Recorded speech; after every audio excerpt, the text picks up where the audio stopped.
scary, scary, scary. So Bill Gorman always put a piece of, not tape, rubber band around right there. Yeah. Because I was on an ostrich flight, That'll do it. and I've got, I got the straps, and I got the backpack, and all this shit, and it caught on something and opened. I got the back open, and all of them went like that. And the guy went, the Marine went like that and saved me. Oh And my one God. little bitty, I used to keep a fortune cookie in there, a fortune cookie fortune in there, and it flew out. And everybody went, ooh. And I said, no, it's just one little piece of paper. It's okay. Because it's bad enough losing blood. Yeah, lose it all. Imagine the paperwork on that. Oh man, you'd still be trying to recover that. Actually, I think it might I think it might have been the best idea ever. Right. Who wouldn't have to do a thing? Yeah. Hey, I lost my shit. Yeah, well, you don't want to make that call. No, I do not. Yeah. No, I do not. I mean, forgetting them at home is one thing. I've had some people, that's happened, like they call and they're like, go there. And Well, the ball's already. sometimes they'll let you in. The ball's already. I left so mine he and I was had to already get sacked in by there. that point. And they said, okay, we'll let you in, but you need, they said that the birth date was wrong from my ID that I gave them, my Oh. driver's license. Interesting. Yeah, so I went in there and corrected it. The woman was a bit surly, I must say, about the, she said, well, you gave the information wrong to us. And I said, or someone entered it wrong off of the piece of paper that I gave. I'm not accusing you, but please don't assume that I didn't write my own birth date down incorrectly. Or that I didn't. Okay, here you go. Yeah, but Making friends. No, you gotta kill them with kindness, but she was a little, No. surly. Somebody, you drove at the pass office in the White House and got an EOB? Yeah. Yeah. That You gotta kill them with kindness, so. That lady, I know exactly what you're talking about. Yeah, yeah. Cause it could go south pretty quickly. Yeah, sir, I'm sorry, but your name's not in here. Yeah. She hit the delete button by Start- accident, yeah. whatever. No need to apply over, reapply. Yeah, it's strewn with landmines. The best, the one here is so interesting because they did a retinal scan for mine, Yeah, for my pass here, a retinal scan. yeah, I think I got that as well. Did you have to do a retinal scan? That's not a PFAC though, you've got a CAC. Yeah. Yeah. Yep. Yeah, for mine they did a retinal scan. I don't know why in the world they would need a retinal scan for me. Because there's a robot that looks just like you. Somewhere in this building. If there is, they should have selected someone more handsome. Well, the thing I love is no mags. Here, Oh, in and the State Department. Yeah, And the State Department's passed this like good for 6 years. I know, It's it's so great. civilized. Yeah, we really wish they'd do that at Capitol Hill for us, to just say, here's the pad. For here, Go in. oh, for Capitol Hill, they used to apparently. Yeah. Pre 9/11, I worked here just for like 6 months in 2001 with my first wife. And I remember you could go around the mags on Capitol Hill. Yeah, until someone snuck a gun in. Yeah. Yeah. And laid it on a congressman's desk or a senator and said, see how bad the security is here? And that was it. Yeah, after that. Well, Yeah, you guys and all your carts, it's a nightmare. No, it is. You've I got, mean- how much extra time do you have to allow to get someplace? An hour and a half, 2? Well, I mean, luckily they give it to us. Normally, they'll back time it quite a bit, a couple hours. Yeah. But yeah, it's a nightmare. I mean, the mags, because you have to unload it from your car to the cart, Right. to the door, unload it through the mags, load it up, go up to the 3rd floor, unload it, And set up. and set up, right? It's amazing. It really is. Yeah. I mean, I've seen those carts, man. No, and I mean, when they're doing those big 2 or 3 camera shoots, they'll have 3 of those long mag liner rock and rollers just chock full of cases of lights. It's amazing. Yeah. It's a lot. So really classic. One time we went traveling with an ABC film crew and it was with Secretary, I know, he's the chairman. And they had all these Pelican cases for the Yeah. deal. I mean, Jesus, they must have had 20. Yeah. You know, I I mean, about right. Bright Orange, we were on a C-17, we went to Iraq, we went to Afghanistan, we went someplace else. So we come back to Andrews, and everybody goes out, grabs their stuff and leaves. And there's this one Pelican case still there, and everybody's gone. I said, well, I'll take it. It's locked, right? It's Yeah. got padlocks on it. So I'm thinking to myself, oh, it must be their spare camera or something. They didn't. So I take it, and I said, I'll get it. I threw it in the back of my car. I drove in. And I come here the next morning. This is soon after 9/11, so they actually are x-raying everything. Oh, boy. And so I take the thing, I put it up there, I can't open it, it's padlocked, right? They go through with the cards. Thank God they knew who I was. Their eyes got about this big. That Pelican case, which was identical to the Yeah, ones that yeah. ABC had, was from the Protective Service officers. And it was loaded with guns and ammunition. Is that the light we left? Yeah, And it's, then so- it's apparently and not so Joel's I went, after well, all. Oh, because God. he emailed me and said he wasn't missing Went anything. and got Okay. Yeah, that's them. the light. They came on over. We think They it's grabbed the thing, said, one of the yeah, other. this is ours. They said, Okay. "Yeah, this is worth big bucks to you if you don't say anything to anyone." Well, you mean the guards didn't run it up to upper management? They just kind of let it go? Because that's a big mistake. Yeah. Yeah, Well, it was a huge mistake, Yeah. and no, they didn't. These, Account- they're the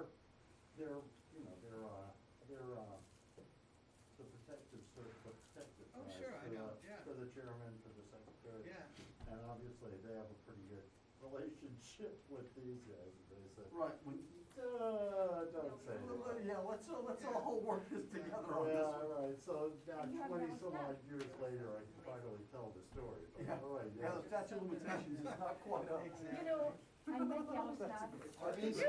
in 1990. Yeah, they're retired. They're on their third. He was, he was a Always up. spokesman of the Independentist But it's movement.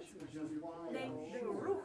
that you guys He was the spokesman of the Ruch. because somebody somewhere did the. And I was, you know, No, the reporting. case count.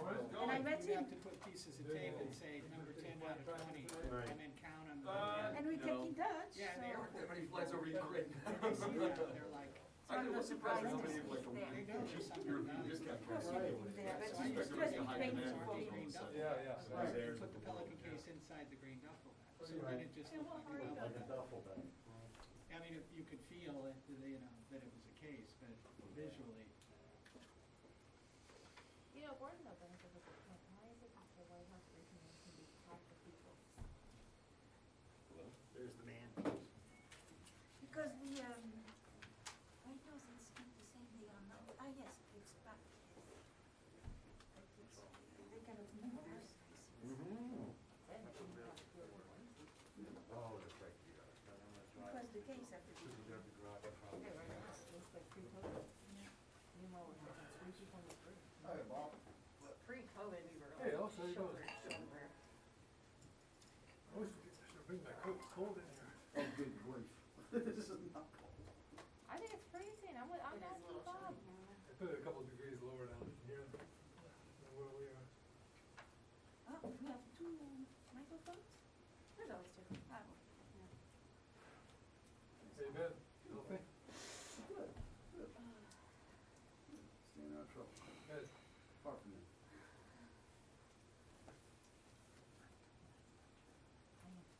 Yeah, thank you.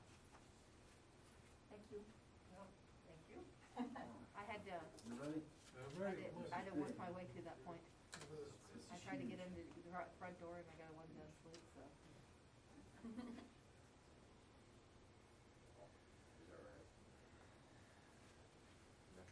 Also, I feel like something like that, it would be obvious. Something like.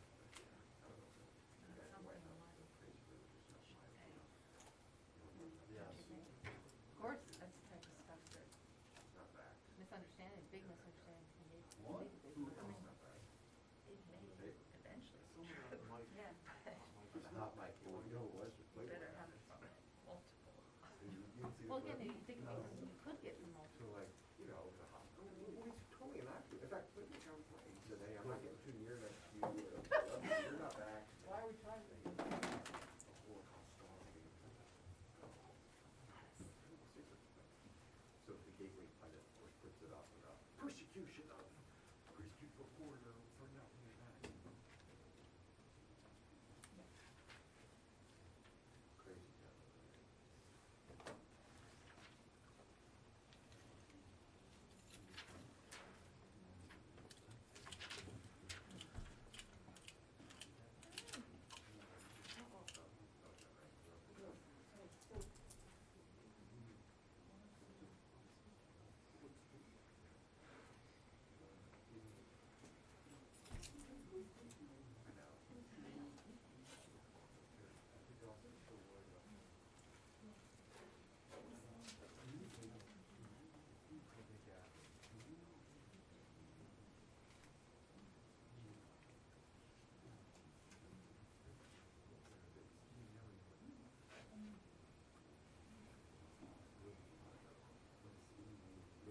to be. The only, not that I see it as the only path he's got. Because this, the way it's happening now, ain't working. So you see, it's the same. Yeah.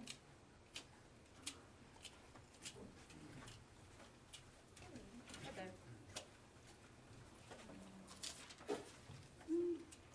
That's up to you now. Is the yellow No, one? did you guys switch? No? The yellow Oh, one? there's The yellow one there. Oh, there it is, I'm sorry, I knew it was on that side. Where are you? Well, that's Louis? It doesn't say anything on it, I don't think. Maybe it's Phantom. That's maybe it's blank. Surprise catch. Maybe I'll move there. I'll be your muscle if anything happens to you. So they will move there. Yes. I'll move up here. Wow. This seems like a minor incursion, you guys. Good. I like what that feels like doing Bob like about 3 seconds. Bob like, it's not funny. Minor incursion. Too soon. Yeah. Steel jacket, sleep in the briefing room. Yeah, she was at the beginning of the crazy. I've heard about her. She's the one that like moved in downstairs and we wanted to put a sink in the kitchen area. So the wood machine. They did the window, they were like, we can't have a sink in this room.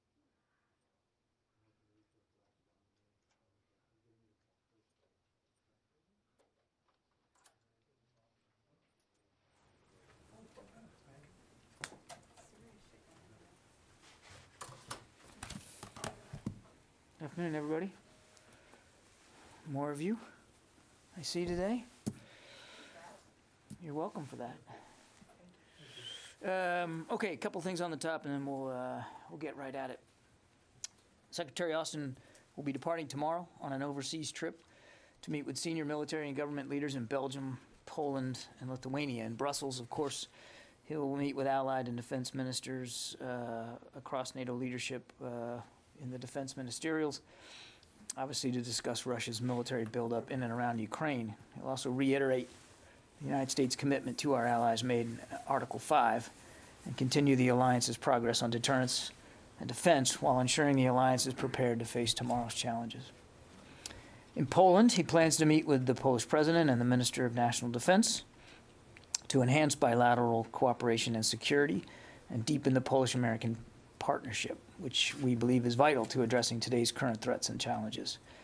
He'll also get a chance to meet with U.S. and Polish troops that are at Powice Air Base to tour the facilities there and to observe the conditions of our rotational presence.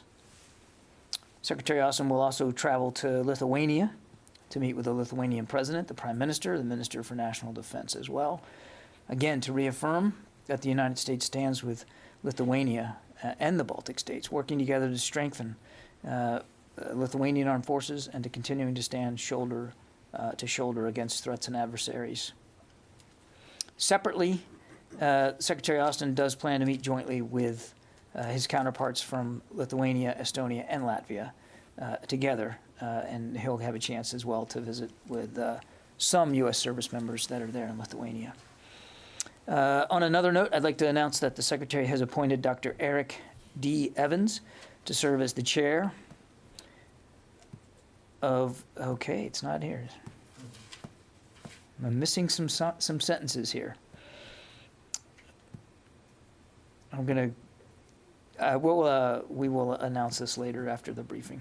I don't have all the text of it here. So with that, Bob, we'll take questions. Sorry about that. Improvising, huh? Let me see. Do you have it there? That's missing there too? All right. I apologize. Go ahead, Bob. Thanks, John. A question about the Russian buildup on the border area of Ukraine. Can you give a little bit more detailed description of the lay of the land there? Like in recent days, for example, have some of the ground units that were in larger assembly areas moved out closer to the border into what might be attack positions? Other movements over the last 24 hours or so? Yeah, so what I'd say, Bob, is even over the last 24 to 48 over the course of the weekend.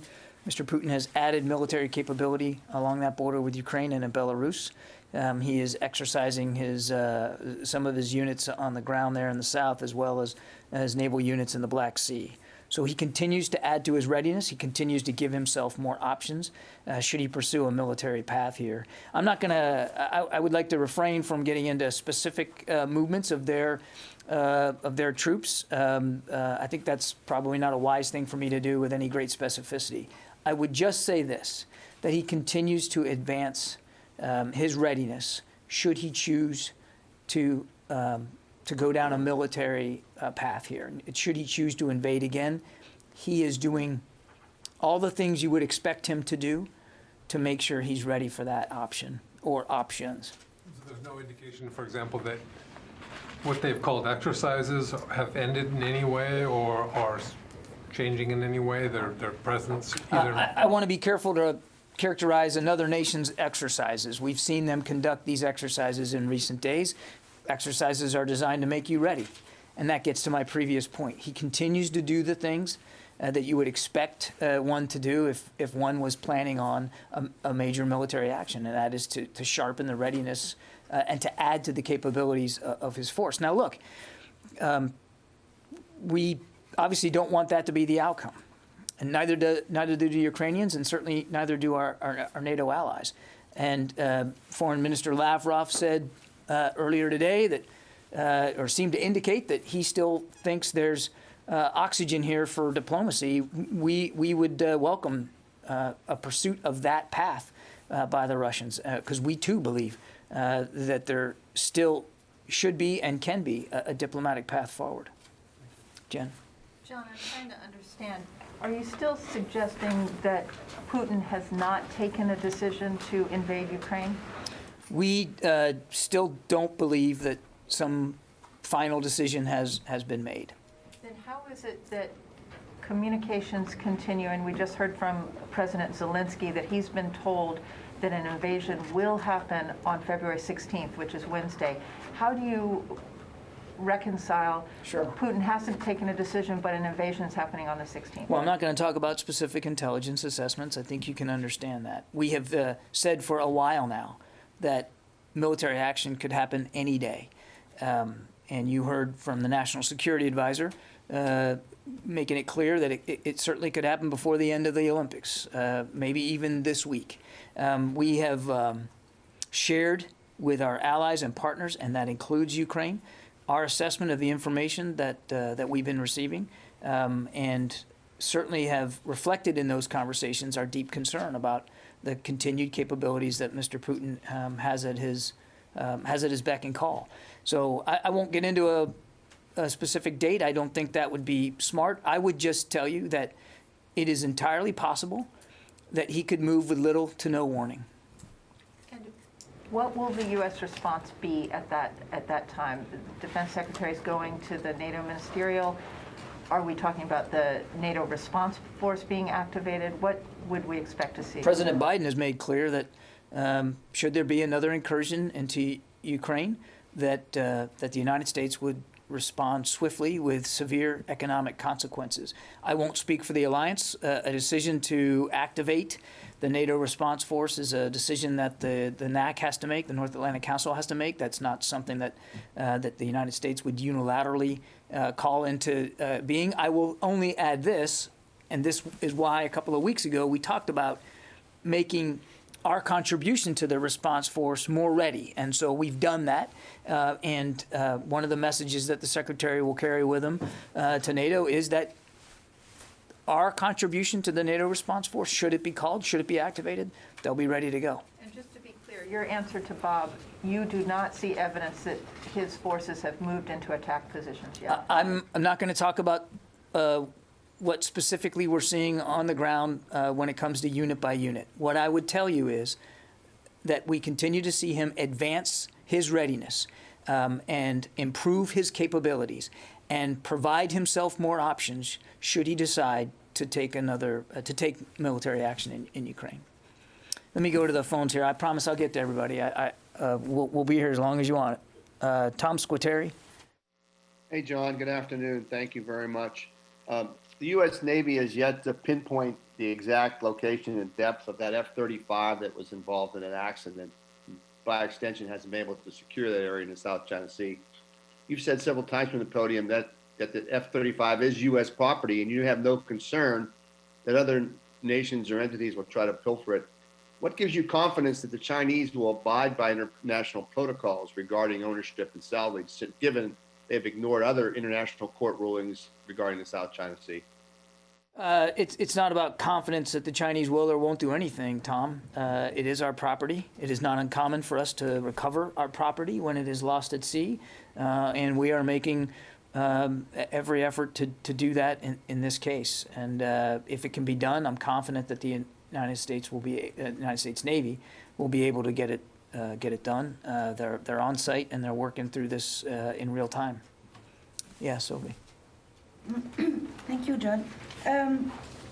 The Russian Defense Minister, Shoigu, said this morning that they are going to end soon, or they are even ending some of their military exercise. So, since you say that they continue to reinforce their deployment, what does it mean? You don't take him at his word, or it's not relevant for this? I'm not challenging his word that he's ending exercises. That's not the point. The point is he continues to make ready for an increasingly large number of Russian troops along that border with Ukraine. The fact that I'm happy that they're speaking to their exercises. That's a welcome change for them to be transparent about what they're doing with exercises. They haven't been at all transparent about what they intend to do with this massive buildup. It strains credulity to think that they would have this many troops arrayed along the border with Ukraine and in Belarus simply for winter exercises. So we still think there's a diplomatic path. If they want to send a strong signal about de-escalation, they could, if in fact these troops are done their exercises, they could send them back to their home garrisons and reduce the presence along that border. That would go a long way. Yeah, Oren. John, officials have warned that a Russian invasion would be preceded by a series of sort of preparatory steps: information warfare, cyber attacks, instigation of protests in Ukraine, state media preparing the Russian population for casualties. Are you seeing that? And if so, how specific can you be about what you're seeing?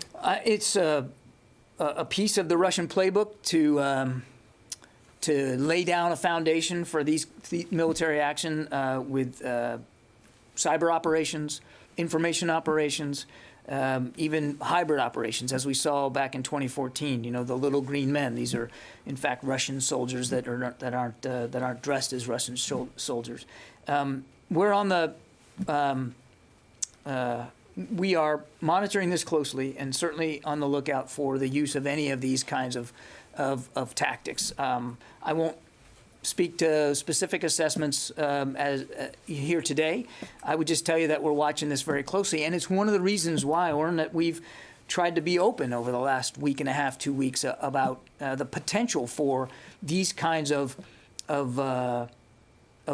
non-kinetic, if you will, that's a Pentagon phrase, I know, but non-kinetic tactics and procedures used by the Russians to begin to sow the seeds for potential armed conflict, to include creating some sort of pretext that the Ukrainians would react to that then they could claim was a threat to their national security. So I can't speak with specificity today that of anything that that is glaringly obvious, except to go back to what we said before about the things we have seen in the intelligence about their preparations for those kinds of non-kinetic, sort of low-intensity operations that they could use to their advantage.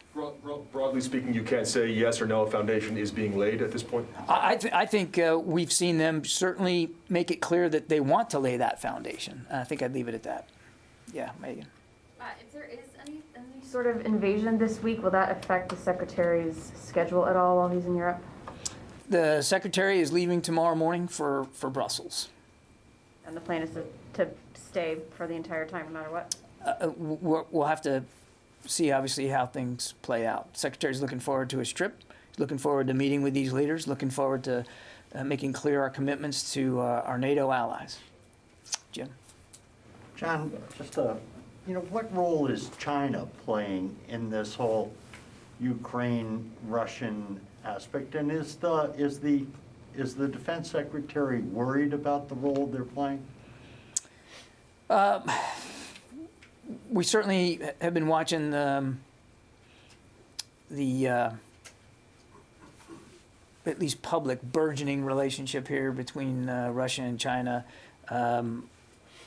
Their February 4th joint statement certainly provided further evidence that China has decided that they're going to stand alongside Russia with respect to what's going on in Europe, and we would say that their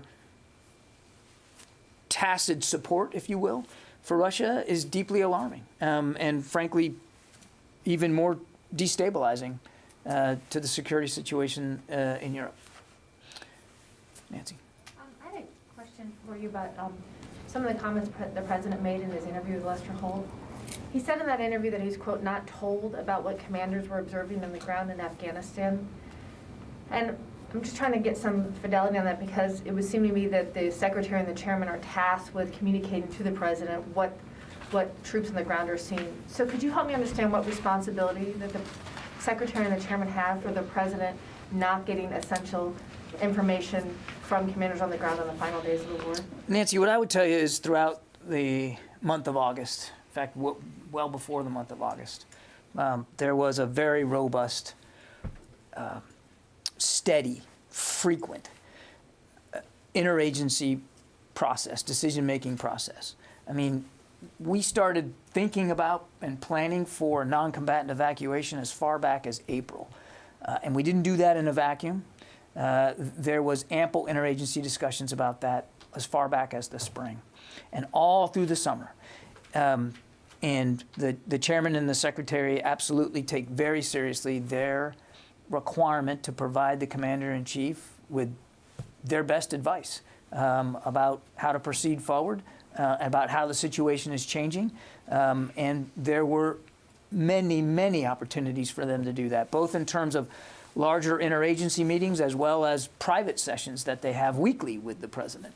And they've said as much in testimony. I would tell you, because I know what's prompting the question, and I would just tell you that that commanders at the tactical level absolutely were trying to make the best decisions they could in real time under incredibly difficult circumstances.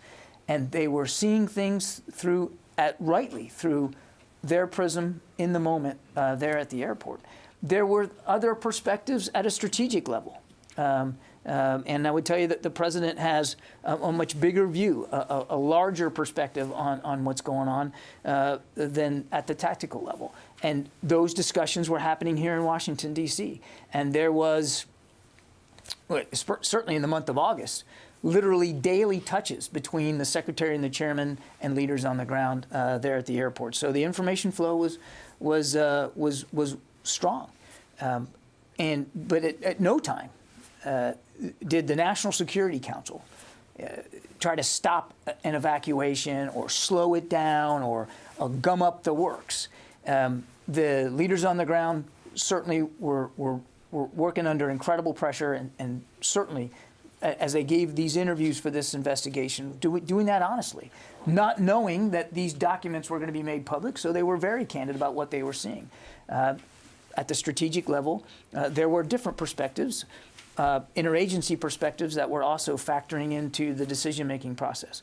But there was no effort here in D.C. To slow down or stop the evacuation. Since I'm on Afghanistan, just to follow, can you tell us what the status is on evacuating the families from the August 29th? That work still continues, Nancy. Obviously not at the speed with which we are satisfied, but we haven't lost focus. We haven't diminished our strong desire to get them to safety. It's been 6 months. Do you think it's days away, weeks away, months away? I'd be reticent to give you an estimate.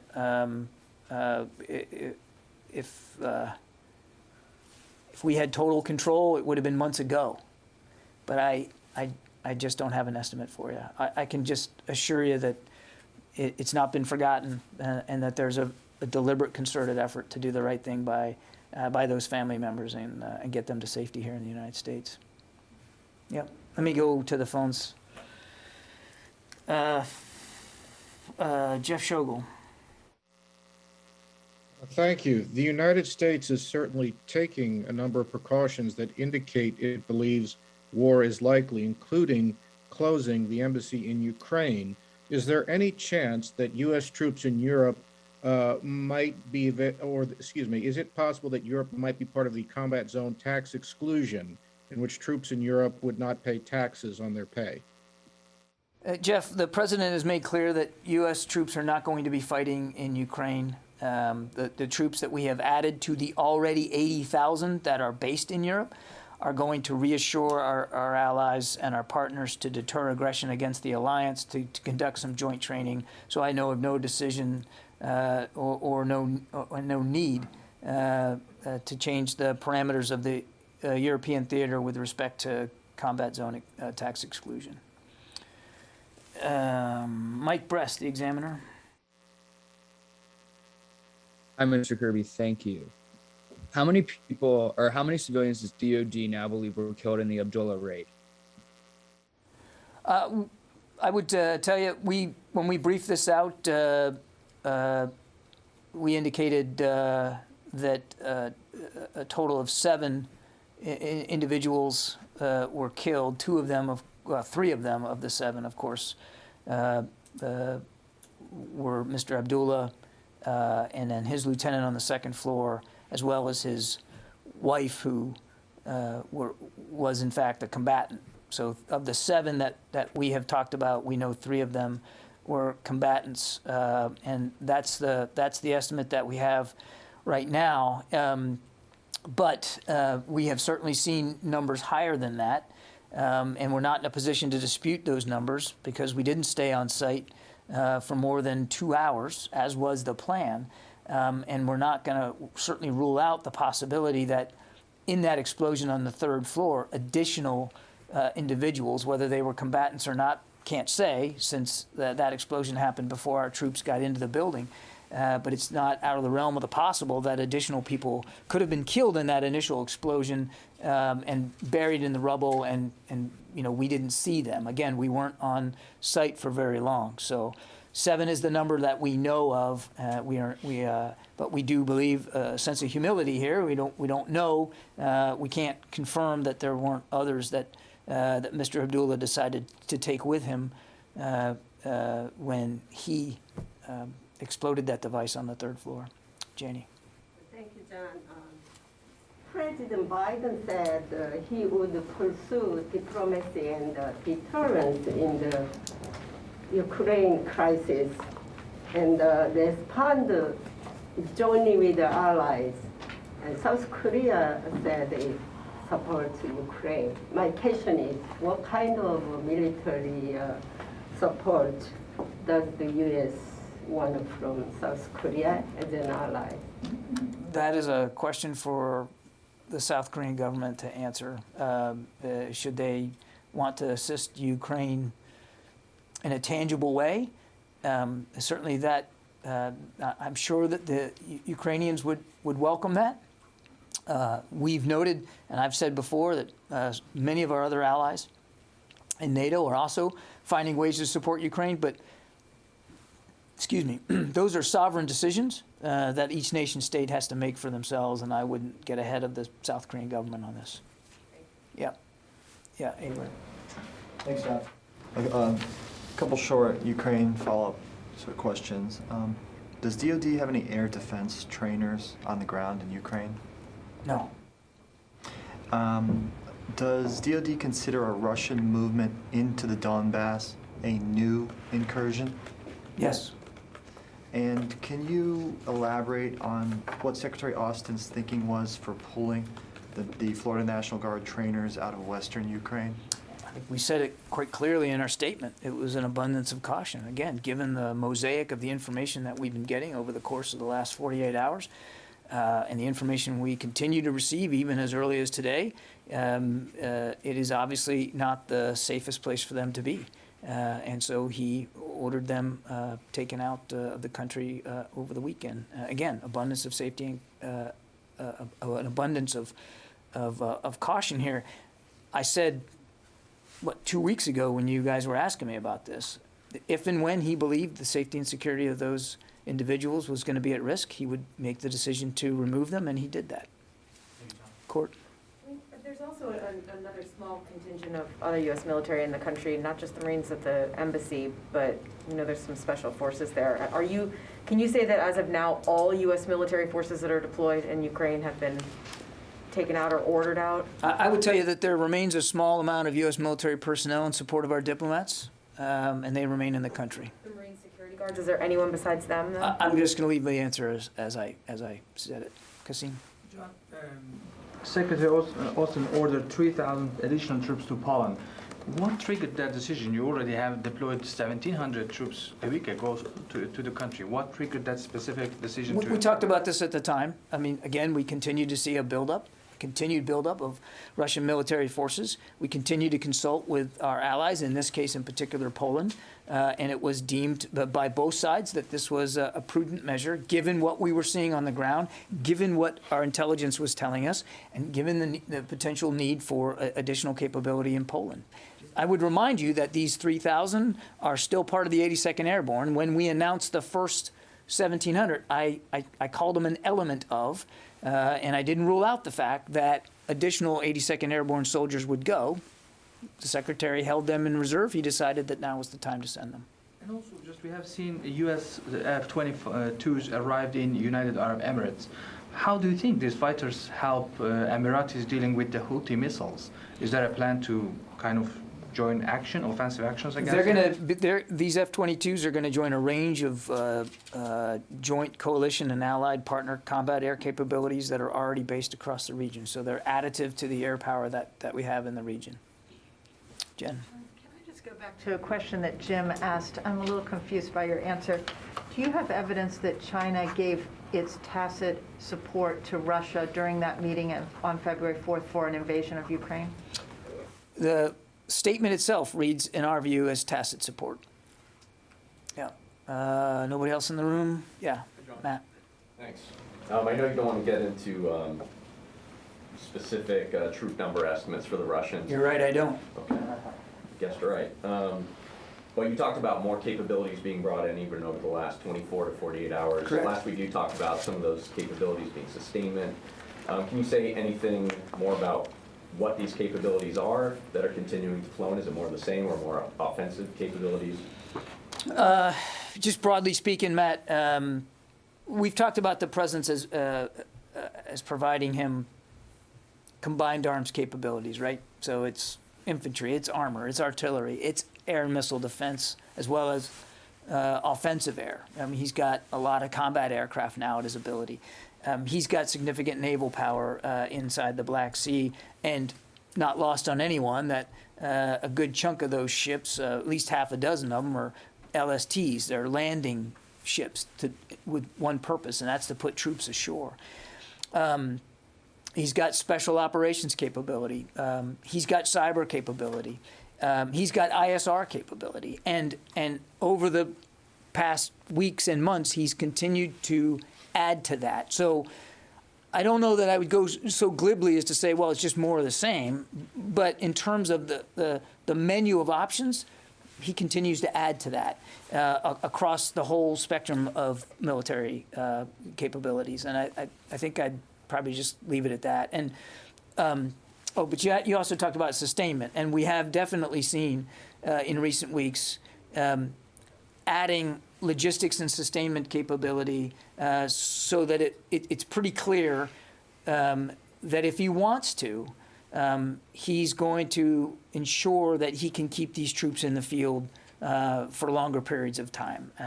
And that's everything from transportation to to supply chains to medical support.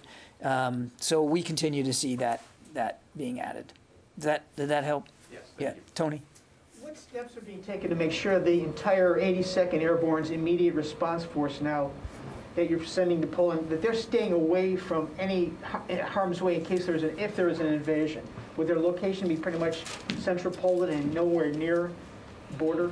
I'll let the commander talk about where he's going to put these troops, Tony. They're going to be sent over there for a range of potential contingencies.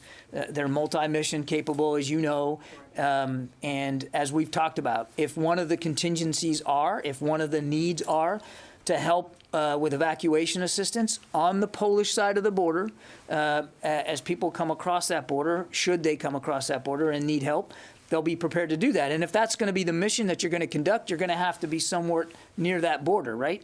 But again, I won't get ahead of leaders on the ground and what they're doing. But I do want to just, I know we've said this before, it's worth repeating. There's no intention, there's no plan, and there's no approval to put these troops into Ukraine. They're being sent to Poland. They're going to stay in Poland. The best laid plans, you've heard the saying, they could accidentally be drawn in. I mean, is there any? They're not going to be accidentally drawn into Ukraine. They're not. Okay. No. May I ask you, what's the level of intelligence sharing with Ukraine, between the U.S. and Ukraine? You hinted at earlier that you're sharing broadly, but are you giving them a granular tactical intelligence? I would tell you that we have been very transparent with our Ukrainian partners about the intelligence assessments that we've been seeing and the things that we've been seeing in that environment. And I'm comfortable and confident that it has been of a sufficient level of detail to convince. Let's put it that way. Jeff Selden, VOA. John, thanks very much for doing this. Some questions on Russia and Ukraine. First, was the Pentagon aware that the Ukrainian president was going to post on Facebook today about Russia invading on Wednesday? And also, for weeks, you and others in the U.S. government have been sharing information about possible Russian false flag operations, how Russia could launch military action in Ukraine. Are there any indications that the warnings from your podium and others has done anything to change Russia's calculus? And if not, was it worth it? And finally, if I may, has the U.S. been asked by any allies or partners in Eastern Europe for help preparing for an influx of refugees as a result of anything Russia might do? Thanks. Okay, there's an awful lot there, Jeff. On Mr. Zelensky's Facebook posts, I don't know whether anybody here in the building was aware of that. Jeff, I certainly wasn't, but that doesn't really say anything. I don't even have a Facebook account. But I don't know, Jeff. I mean, I can take the question to see. I would, just point out that he's the president of Ukraine. He can post on Facebook what he wants and when he wants. He doesn't have to run that by anybody or seek approval from us. He's the leader of a sovereign state. So I'll check to see if we had any kind of heads up, but I would frankly be surprised if we did, and that's perfectly okay. On the false flag question, I mean, what I would just tell you is we continue to see indications in the intelligence that that the Russians are exploring that option, and I think I'd just leave it at that. On refugees, the focus of the troops that are going over there, as I mentioned in my answer to, I think it was Matt, that multi-mission capable, certainly assistance with evacuation flow is something that they could do and could do quite well. And they're going to be working with Polish authorities on what that looks like and how they would handle that. I know of no other efforts inside, at least U.S. troops in Europe, to contribute to like operations should they be needed. But obviously, one of the great things about the U.S. military is that it's multi-mission capable, is that it's flexible. And as you heard the Secretary say when he was up here a couple of weeks ago, if that's something we're called on to do outside of Ukraine, we would certainly be able to contribute to that kind of mission. Your question, though, and pardon me for foot stomping again, but it's a good question. But but it gets to an outcome here that doesn't have to be. There shouldn't be a need for evacuation assistance. There shouldn't be a need for people to have to flee their homeland because there shouldn't be any invasion of it. A sovereign state by another nation state next door, who clearly has shown aggressive tendencies here and an alarming buildup of military capabilities, and certainly has shown no sign yet of being willing to de-escalate or an unwillingness to take those capabilities off the table and to find a real diplomatic path forward.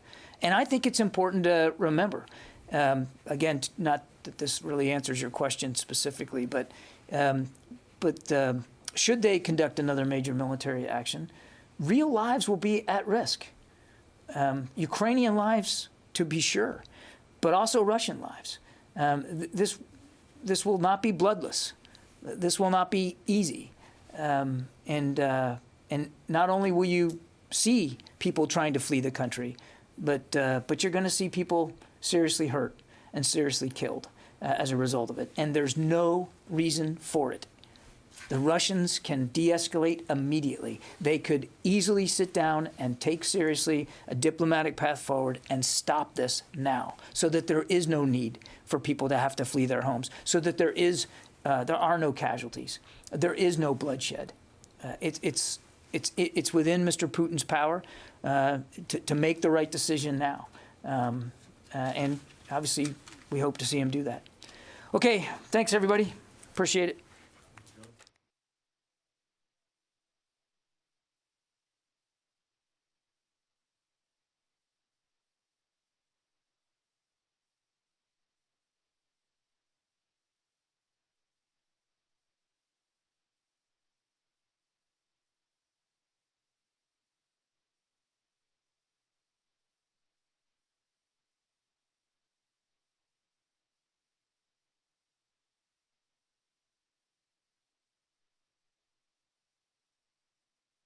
Security needs.